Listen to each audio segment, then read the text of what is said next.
কি হলাম আমরা? কোথায় নেমে গেল? প্রজন্মকে কোথায় রেখে যাচ্ছে? আমার এই এক চিন্তায় ঘুম নাই।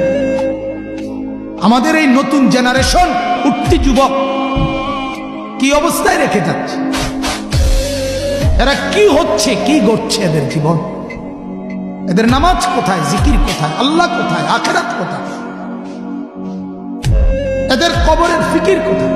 অথচ আমরা কিতাবে পড়ছি এক জামানায় এক ছোট বাচ্চা, 8-10 বছরের বাচ্চা একদিন কাঁদতেছিল।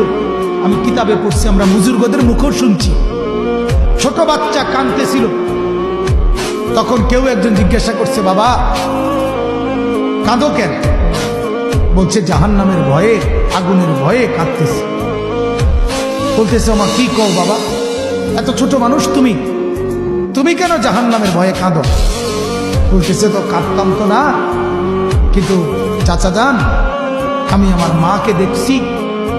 মা আমার ঘরের মধ্যে বাড়িতে যখন চুলায় আগুন দেয়, লাকড়ি দিয়া আগুন ধরায় রান্না বান্নার জন্য, আমি প্রতিনিয়ত দেখছি মা ছোট ছোট লাকড়ির টুকরাগুলো আগে আগুনের মধ্যে দেয়, এগুলো জ্বললে উঠলে এরপরে বড় লাকড়ি দেয়। এটা দেখে আমার মনে ভয় হইতেছে, না জানি রব্বুল আলামিন জাহান্নামের আগুন জ্বালাবার জন্য আমি ছোট মানুষকে যদি প্রথম দেয়। কেমন ফিকির ছিল ভাই, আর কি অবস্থা ছেলেদের!